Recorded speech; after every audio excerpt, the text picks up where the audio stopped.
We welcome in our partners from the Milwaukee Business Journal and Mark Kass with us on this show this afternoon. Mark, thanks for being with us. So what did you find about the both candidates for Milwaukee mayor?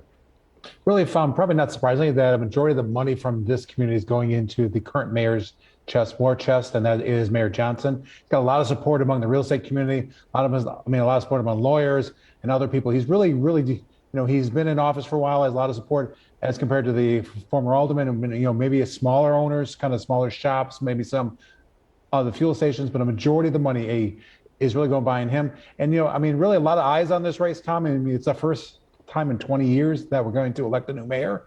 And there's a lot of issues on the plate right now. Probably number one thing I hear over and again from execs is crime. The crime issue and the reckless driving issue is a huge deal to these execs because it hurts their operations and it makes them spend a lot more money on security. So we're going to be a lot of eyes on that race next week. Certainly will be. Let's talk about a big event here in Milwaukee, Summerfest. Just yesterday, they announced their big list of performers for 2022. This, though, is the first time, at least in the summer, that they're going to do the three-weekend format. What are some of the challenges they're going to face?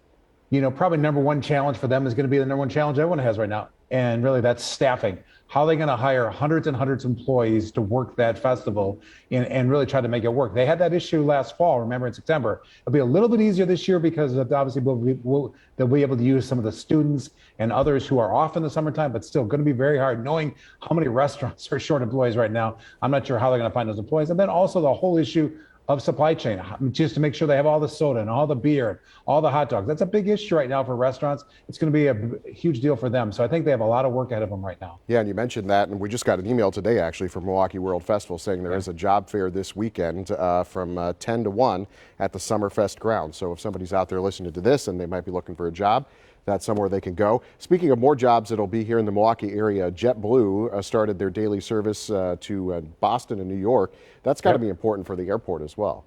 Yeah, it's very important for the airport. It's also really important for the business community, Tom, because you think about a lot of operations in Milwaukee have offices out in New York, have headquarters in New York and out on the East Coast. To have a nonstop flight is key. Over and over again, I hear from executives, nonstop flights are so important to us because they help draw in people, they help draw in companies.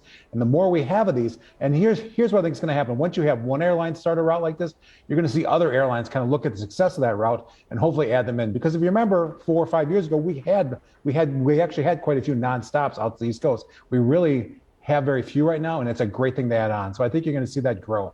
All right, Mark Kass with the Milwaukee Business Journal. Thanks for being with us here this afternoon. We'll see you next week. For more of today's top business stories, head to bizjournals.com/Milwaukee.